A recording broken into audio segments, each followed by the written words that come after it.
up, Domino community? Thank you for tuning into this series where I'm working on my best project I've ever made. I'm trying to fill the entire floor space, so I'll put the dimensions of my floor on the screen, but it's gonna be difficult to beat my personal record because of the floor space. My last record was 30,000 dominoes, and that took up a lot of my old studio that I had during my gap year, but this space is much smaller, so I'm trying to condense everything. And rather than building out on the ground, one way I'm conserving space is by building really tall structures. So that's the first thing that I made when I was making this project.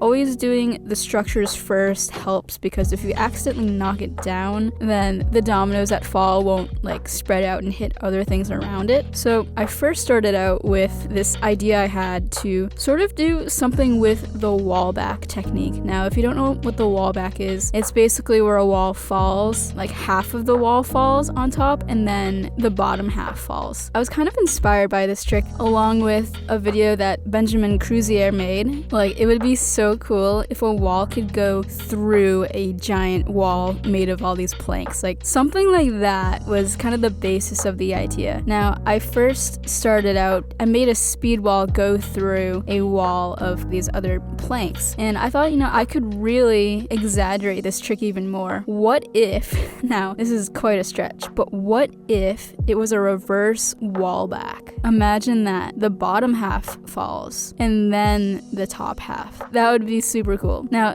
this trick took a lot of tries to make. The original test, which I'll show right here, it did not work at all. But that's why we do tests. You make sure that you can work out all of the flaws before making it in the real setup. So with the first test, I wanted it to kind of zigzag up in sort of a square zigzag pattern. But the problem with this one is that there was too much weight when it went up to the next level, because sometimes with structures, if there's too many dominoes on top, then it just kind of weighs it down and it won't topple the next domino, I guess. So that was a little sad, but I mean, it was the first test, so I kind of expected that to happen. And some of the speed wall didn't fall because I didn't put the full domino line underneath. I was just kind of testing the worst possible scenario there, but with the domino line underneath, it always does seem to work. So in the next test, I realized that if I want the walls to snake upwards, then it can't be a full rectangular wall. It had to be a half pyramid or a half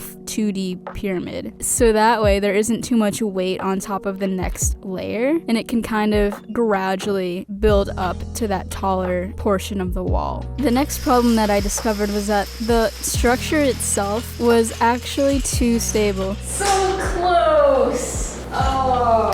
So when the dominoes fell and triggered the planks, the bigger wall actually wouldn't topple. So I kind of had to balance the stability of the structure with actually getting it to fall, which is a weird balance because you don't want the structure to fall as the domino speed wall is falling, because that'll just make it fall too early and then you kind of lose the effect of it. But if the structure doesn't fall, that's basically like a fail. Honestly, I think I'd rather have it fall early than not fall at all. That's just something interesting that I've been thinking about. Let me know in the comments, would you rather have something not work exactly how you planned, but it still sort of ended up working? Or if it didn't work as planned, would you rebuild it so that it would work exactly how you envision? I think it maybe depends on the scenario and what the actual trick is, but for this one in particular, I was like, you know what, if it falls early, that's fine, because this project is gonna be part of the main line. I kind of need it to fall early, but we'll see. So the reason why the wall wasn't falling was because I had these extra flat planks that ran across the entire width of the wall, and when the pieces fall onto that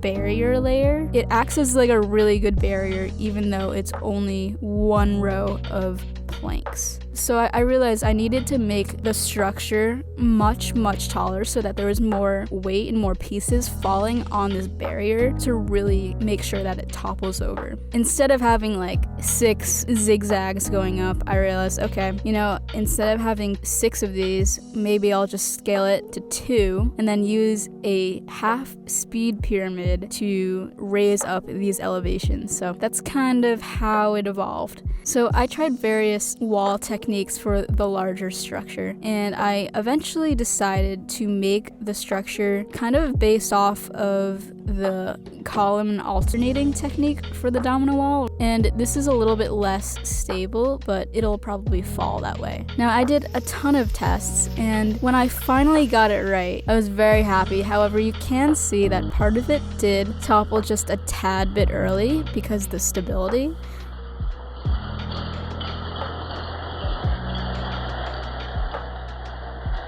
You'll see in some of these window gaps in the wall that there's 5 open spaces compared to 3 or 4, which is more in the bottom half of the structure. And I think that's all right because we want the taller half pyramid to knock over the wall. So it's actually okay that the top half of the wall is less unstable. The bottom half is going to be completely fine because there's so much weight on top of it holding it down. So after the test worked, I was very, very happy. Now I could finally start building the real project. So I built the entire thing, get this, the entire structure, and on the very last piece, it all fell over.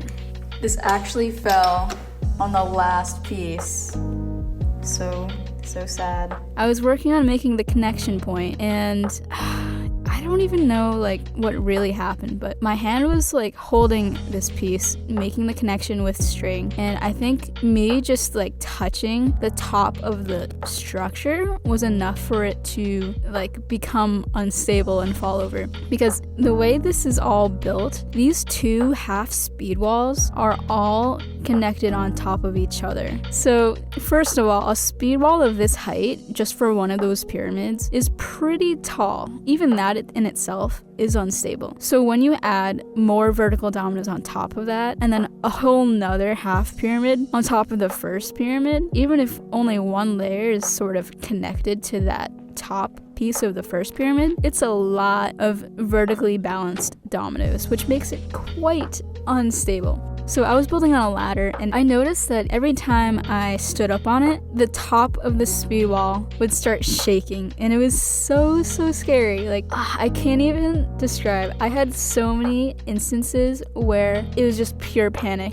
that I thought that it would fall over. You know, like when you accidentally miss a step walking up the stairs or walking down the stairs, and you kind of fall, and you get this like huge burst of like panic in your head. That's exactly how I felt for at least like 15 times building the structure. It was quite stressful, but eventually I rebuilt it. I did it all again. This time I changed the colors, so instead of 2 red pyramids, I made it red on the bottom and then blue on the top. I just felt that it looked kind of cool having 2 different colors to really highlight the different pyramids in the structure. Now, I chose red and blue because I wanted a color that would really stand out, especially in front of a white wall. So I knew that it needed to be somewhat of a darker, bright color. Definitely not white, not yellow, because that blends in with the wooden color. I considered black, but it just seemed a little too dark and not really as fun, I guess. So I went with the red and the blue, and I think it came out quite nice. So here's how the actual larger structure falls. Once the 2 speed pyramids topple over, there's another plank balanced on that last domino, and basically what happens is once all of the dominoes fall, that plank falls with it, and on top of that plank is a bunch of stacked planks that act as weights. So those pieces fall over, and because there's just so many of them, the goal is that it'll knock out more pieces. And I've also taped some string to these weights that pull out more pieces in the actual structure lower down. So if the weight doesn't necessarily knock it down, hopefully it'll pull out more of those pieces, and then that will topple over.